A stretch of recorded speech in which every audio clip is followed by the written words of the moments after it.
Okay, guys and girls, we're back on the Investigative Journal this Monday. Yes, I'm back again. As I said earlier, you never know if I'm going to be here or not anymore, but it's a better world when I am. So I know you think the same. And the reason I say this, every time I do this show, I wonder if I'll ever do it again. We got to increase listenership. Greg Anthony here on the Investigative Journal, First Amendment Radio.com. And today, got a lot of good stuff for you. And nothing planned, just everything right off the cuff. Boy, I'll tell you, I'm really looking forward to this Category 4 or 5 hurricane hitting off the coast of North Carolina. It's supposed to slam right in there. And then, of course, the Navy is now moving its chickens. They're moving their ships out to sea because they're afraid of the little hurricane. What kind of Navy are they? You know, come on, guys, you're supposed to fight for our country. What are you leaving and going out to sea? Well, they say they don't want to get their little ships destroyed. Now, I said I was looking forward to the hurricane. Of course, we look forward to tragedies and disasters when they happen hundreds and thousands of miles away. And that's evidenced by everyone who sits by the TV and listens to a hurricane report or a tsunami report. And let's say there's a big, huge wave coming in off the coast of China, and everybody's sitting there going, okay, and then all of a sudden it's downgraded to just a little ripple, and people go, oh no. And the reason is, we just love tragedy when it's millions of miles away. Now, if that same tsunami was headed for your port city, and you were right on the coast, and you had like 50 minutes to get away, this 500 mile an hour wave that's 200 feet high is coming right at you. You're not going to be sitting there in front of your TV wishing for a big tsunami. You're going to be running and headed for the hills, right? And the same thing goes with hurricanes and all this kind of stuff. We secretly, when we watch these things that are going to happen millions of miles away, we secretly want to see it bigger and bigger and bigger. So, for example, now they've upgraded Hurricane Florence that's going to hit directly into this later this week into North Carolina. Everybody's going, oh my God, no, oh my God, no. But as it gets closer and you're glued to the TV set, and you don't live, of course, in North Carolina, and it's downgraded to a 3, a 2, a 1. Oh no, it's only a tropical storm. Hell, I'm going out to play a little baseball. Hell with this. I'm not watching this. I'm only watching it if it's a big one. And a lot of tragedy. And boats are flying all over the place. And houses are flying all over the place. And baby carriages are all over the place. And people are all over the place. And you see this guy giving a news report. And next thing you know, he's pushed. You see him 100 miles an hour flying over the Atlantic Ocean. And guess where he lands? Right into one of those Navy ships that chickens out and goes 200 miles off the coast. Because they don't want to get their little ship hurt. Well, right now it's Category 4 or 5, so all you TV viewers, you're sitting there going, oh my God, it can't happen. But, secretly, you won't watch it unless it's a 4 or 5. It's kind of like the reason you ever wonder why people, and I always wonder this, slow down when there's a car accident on the other side of the street. The reason is, you want to see blood and guts. That's what people want to see because they're so used to it on TV. And the next thing you know, if a car's coming right at you, you're screaming and yelling and, you son of a gun, get out of my way. Well, anyway, that gives you a reason why I said I look forward to that big 4 or 5 hurricane slamming in, Hurricane Florence, slamming into North Carolina. It says it's going to be there in 4 or 5 days. Of course, that makes me think, I was thinking about this today. I should do this every day. I like people, but only for a short period of time, like I said. But, certain things that people do really get on my nerves. One is, do you ever notice these people that always smile? I mean, I hate them. I sit there and I see them all the time, especially when you're in like a Starbucks or somewhere and you see this person sitting there smiling away at everything. The waitress drops a drink on him, and he smiles. A guy falls head over heels on top of him and ruins his nice little Starbucks coffee with all that stuff on top of it, whipped cream and cherries, falls all over the place, and he's smiling. They never stop smiling. And I just want to walk up to him and go, "Why are you smiling about? What is there to smile about in this world? Did you ever realize what's going on? Did you ever really realize that there's nothing to smile about?" And boy, I could go on for hours telling him one thing after another, but I know they just keep smiling at them. And you know what I'm going to do? I'm going to carry a piece of tape, and I'm going to put it right across that smile and put on there, "Never smile again," or "Don't smile." What are they smiling about?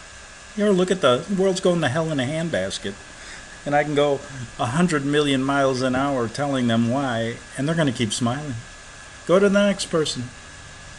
And you know, inside, it's that old story. Smile though your heart is breaking. Smile though even it's aching. And you know the story about the smiling clown. But I bet all these people that are smiling on the outside are crying on the inside, right? That's why when I go out, I just look like I hate people look at me and they go, "I don't want to get near him," and I'm happy with that. Stay away. Don't come close to me. He looks like an unhappy person. But you know something? Really, I'm unhappy on the outside and happy on the inside, which is really what counts, right? Everybody tells me, "Really, you got to be happy on the inside." Well, I am happy. I just don't want to talk to anybody today. And thank God that they created cell phones. Now, I use my cell phone as only a distraction. You ever walk down the street and you see somebody coming that you know is going to drive you crazy? He's going to talk and talk and talk and talk and talk, or she's going to talk and talk and talk. Immediately, my hand goes up to my ear with my cell phone, and I'm talking to myself. I'm creating a conversation as I walk by, and they say, "Hey, Greg, how are you?" I go, I'm on the phone, can't talk right now. And I'm scot-free, on my way for a beautiful day, and I won't smile once. Okay, before I get into something serious today, I am going to have to call on somebody else to do my usual Jesuit intrigue segment of my show and my Vatican intrigue, because I'm just not in a serious mood anymore. No, why should I be? I've been doing this for 15 years, and God knows I haven't gotten anywhere with it. And it gets worse and worse and worse. So why in the heck should I be serious anymore? I want to talk about one thing first before I call on someone who I can put on that's serious, and I will find somebody. But I will do that in a minute. But first I wanted to mention this. Okay, people. Yes, I believe that the earth is not a sphere, and, well, here I go again. You see, I'm the biggest hypocrite the world has ever created. So I just do a show on how you shouldn't believe anything, and here I go believing in something. Well, what can you do anymore? But anyway, I think that the earth isn't the way they tell us. It isn't like a sphere rotating at 1 billion miles an hour. And I don't know exactly what it looks like if I was 1 million miles above us, which can't go that high. But looking down on it, I don't know what it would look like. But it wouldn't look like a little marble going at 1 million miles an hour. No, it wasn't. And you know, there's some people who agree with me. Yeah, now listen to this story. You know who Shaquille O'Neal is, right? Shaq, the big guy, played basketball. Boy, he was good. I remember when I was in Los Angeles once. I was in I think it was a 7-Eleven. And I had one encounter with Shaq and one story about him. So anyway, I'm in the 7-Eleven. I go up to pay, and there's this big guy in front of me. I mean, I couldn't even see the counter. And I walked, and I was behind them, and I'm going, either I shrunk today, or the world has gotten larger. These people are giants coming from a different planet, the Nephilim, or whatever they call them. But none other than Shaquille O'Neal was there. And I'll tell you, when you stand next to him, he is a monster. Man, huge, a good guy, funny. He was having fun with the cash register lady. And then he turned around and said hi to me. I mean, the guy was just real. He didn't, he looked down, he said, "Oh, you little peanut, how are you?" No, he said, "Hey," and I said, "Hey, Shaq, I watch you all the time." He goes, "Yeah, I know, I'm pretty good, aren't I?" That's what he said, I remember. I said, "Yeah." And he said, "I won't bother you for a an autograph. I already got Kobe Bryant's. And he looked at me and laughed. But anyway, we had fun. Because you know the little, if you know anything about basketball, which are the important things in life, Kobe and Shaq used to have a little bit of a personality conflict. Let's leave it at that. But anyway, one of the more I'm going to read this story. It just came out on May 23rd, 2017. So I'm really only a year and a half late. That's not bad. Not bad anymore. But anyway, this story came out. I wanted to find somebody else that believed, here we go with the beliefs, Greg, that thinks or has facts to show that the earth might not be a sphere. And I would not expect it from a basketball player who plays with that round ball that looks like a globe. But let me read this. It's interesting. Now, Shaq has recanted his stance on the earth being flat. He said it once, then he said he was only joking. And I bet you what happened is the producers came up to him and said, Shaq, come on, you can't go on like this. This is a terrible thing. You can't let the elites, we know it's flat, but we got to keep fooling the people. So keep fooling them. Don't let them think you know the truth. And he said, okay, I'm making millions of dollars here. I'll do what you want. So one of the more perplexing, I hate that word, it's a perplexing word, storyliners of the current NBA season is the growing number of, let me see the growing number. All these numbers are growing. You know, that's ridiculous. How the numbers is what they stay the same. How do they grow? The growing number of professional basketball players claiming to believe that the earth is flat. Among them, Earth Truthers, Kylie Irving, so he's a guard, Wilson Chandler, I don't know who, I know who he is, but I can't remember what he plays, and most recently, Shaquille O'Neal. Actually, scratch that last one. On Thursday, O'Neal clarified his position. This was Thursday, almost a year and a half ago, but it was just like yesterday, wasn't it?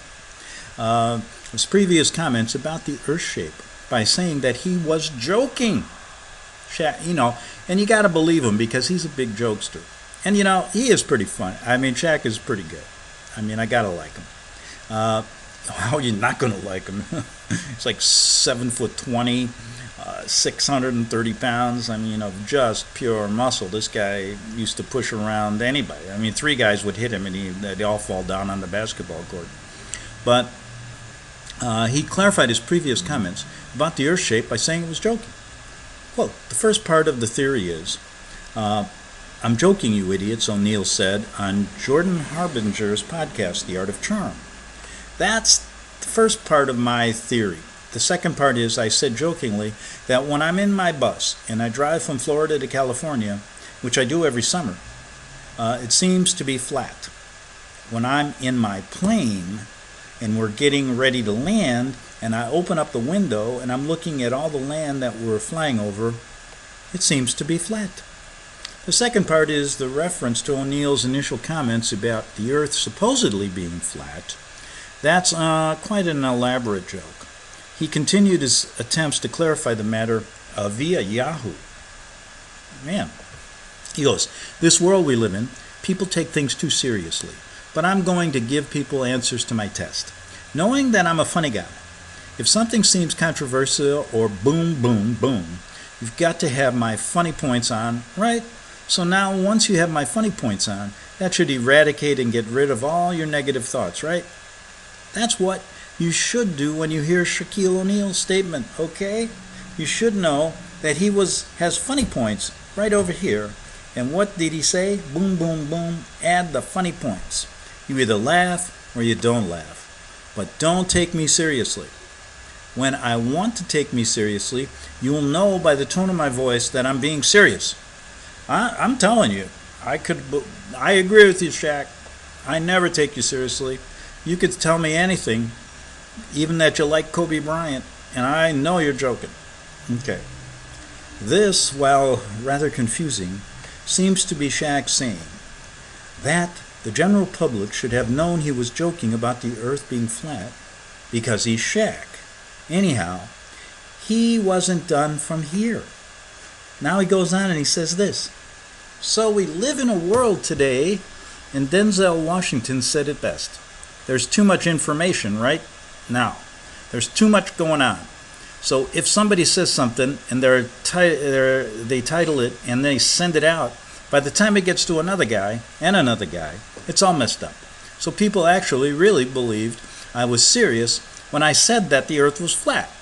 We actually had people call into the office. Yeah, I did. I said, thank God, at least somebody agrees with me.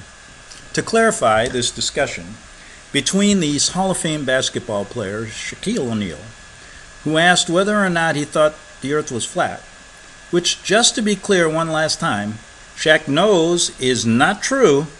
Not true. He said this. He likes this subject. I think he knows something that we don't. He's not telling us. Don't you think? He said this. No, I don't think that. It was a joke, okay? So now that when Shaquille O'Neal says something, 80% of the time, I'm being humorous and it's a joke. And 20% of the time, this is Shaq talking, I'm being serious. But when I'm being serious, you'll know that 20% of the time. And I guess he means that because he said you'll know by the tone of my voice. Well, what if you have a real angry tone of your voice, and I'm saying this, Shaq, and you're joking? You can do that. You can have an angry tone of your voice and be joking. I know that all the time. Because a lot of times I have an angry tone of my voice and I'm joking and people think I'm serious and start crying. And I go, no. 80% of the time I'm being humorous. Don't you know that? And 20% of the time I'm serious.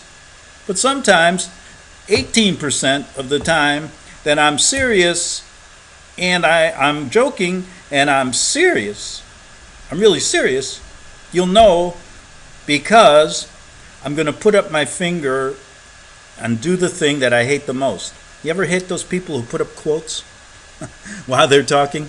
You know, Jack said he was going to the, quotes, movies. Oh boy. They're as bad as people who smile all the time. But anyway, so he goes on to say, I'm being serious. But when I'm being serious, you'll know it. You want to me seriously see me and Charles Barkley going back and forth on TNT. Now we all know who Charles Barkley is. Charles is a rather humorous individual who's a rather large individual who played basketball as well. Now, that's when I'm mad and when I'm serious. Other than that, you're not going to get that out of me. So I was just joking, people. The earth is not round. It's flat. Well, I mean the earth is not flat. It's round. Shaq, you are correct. What are you correct about, Shaq? I don't know. Now you're going to have to tell if I'm joking. Folks, I know for a fact, because I've seen it for my very own eyes, the earth is flat. Okay? Okay, so I was hoping this would take me to the end of the first break in this half hour, but it didn't. It left me about 6 minutes. So I'm going to have to find somebody who's in a serious mood today to talk about the Jesuits. Now, you know, along with many, many people who listen to my show, all 4 or 5 of us, that I've been exposing Jesuit intrigue for a long, long time. And the reason is because I was in Rome and I saw it firsthand. And that takes me back to some of my great stories that happened in Rome. I can't get onto them now because they're all pretty funny. And I said I'd be serious for the last segment of the show. So I'm going to have to turn it over to Ian Paisley. He was a reverend, a pastor from the other side of the Atlantic Ocean, who really exposed the Jesuits in his own way. And he does it in a really, really good manner. I learned a lot from him. He's no longer with us, I believe. If he is, I apologize. But I believe he passed away, but I'm not sure. I think he did. If he didn't, then I apologize. But if he did, I hope you're in a better place than here. So anyway, let's turn it over to Ian. How do you pronounce that name anyway? Ian or Ian? It's a tough name to pronounce. But anyway, the English know how. So let me turn it over to Ian Paisley, Reverend Ian Paisley, to expose the Jesuit order in a very serious manner. Here we go. I like this introduction. Build up. Here we go. And his murder men, an exposure of the Jesuits. Recently, at a press conference in the Stormont Parliament buildings, I dealt with a political statement made by Bishop Castle Daly of the Roman Catholic hierarchy in Ireland. The bishop had put forth 4 propositions.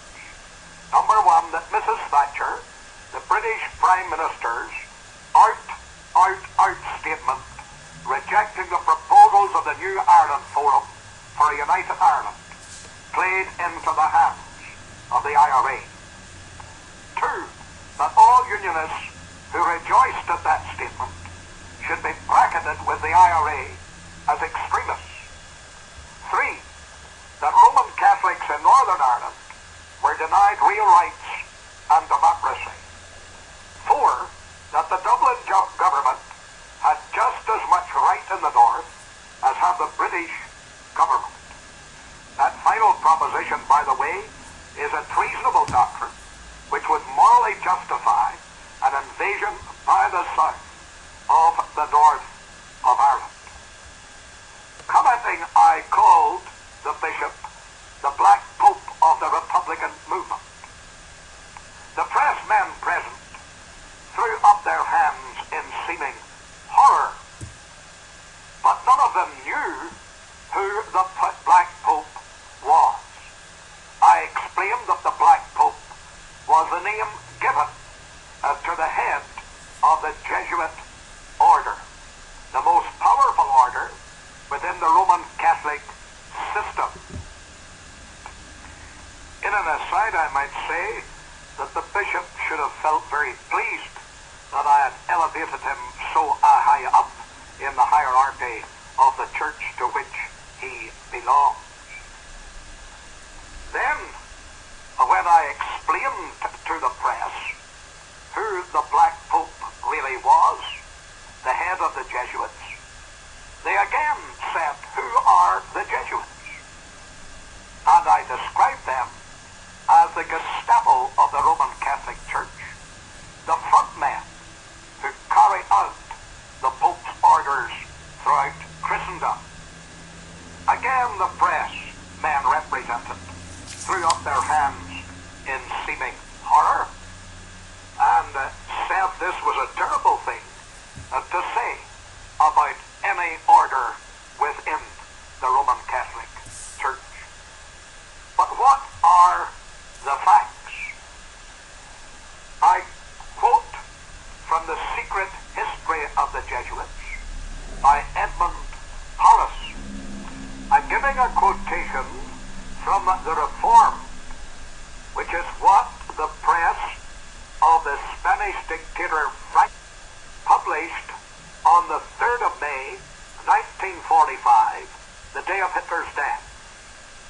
Quote, Adolf Hitler, son of the Catholic Church, died... Okay, we are going to get into that in the second half hour because I'm running out of time. That was Ian Paisley going to give you a great quote about a Jesuit intrigue and who they really are. And I hope you come back. Yeah, we got a lot to talk about in the second half hour on the Investigative Journal. I'm Greg Anthony. See you then.